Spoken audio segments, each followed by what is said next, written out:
ശരീരത്തിന്റെ വിവിധ ഭാഗങ്ങളിൽ ക്യാൻസർ ബാധിക്കാറുണ്ടെങ്കിലും ചെവിയിലെ ക്യാൻസർ വളരെ അപൂർവമാണ്.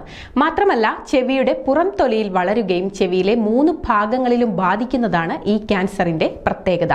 ഈ 3 ഭാഗങ്ങളിൽ എവിടെയാണ് ക്യാൻസറിന് കാരണമായ ട്യൂമർ വളരുന്നത് എന്നതിനെ ആശ്രയിച്ചാണ് രോഗത്തിന്റെ ലക്ഷണങ്ങൾ കാണപ്പെടുന്നത്. പിങ്ക് നിറത്തിലുള്ള ഒരു തരം സ്രവം ചെവിയിൽ നിന്ന് പുറത്തു വരുന്നതാണ് ക്യാൻസറിന്റെ പ്രധാന ലക്ഷണങ്ങളിൽ ഒന്ന്. മാത്രമല്ല, ചെവിയുടെ മധ്യഭാഗത്ത് ബാധിക്കുന്ന ക്യാൻസറിന്റെ മറ്റൊരു ലക്ഷണം കടുത്ത ചെവിവേദനയും ചെവിയിൽ നിന്നുണ്ടാകുന്ന രക്തം പുറത്തേക്ക് വരുന്നതുമാണ്.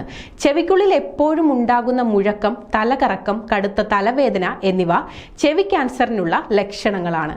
ക്യാൻസർ രോഗനിർണയം സ്ഥിരീകരിക്കാനുള്ള ഒരേയൊരു മാർഗം ചെവിയിലെ വേദനയുള്ള ഭാഗത്തുള്ള ടിഷ്യൂവിനെ ബയോപ്സിക്ക് വിധേയയാക്കുക എന്നതു മാത്രമാണ്. ഇതിനായി ഒരു ആരോഗ്യ വിദഗ്ധന്റെ സേവനം തേടേണ്ടതാണ്. കൂടുതൽ ആരോഗ്യ വാർത്തകൾക്കായി ഡോക്ടർ ലൈവ് TV സബ്സ്ക്രൈബ് ചെയ്യുക. Stay healthy.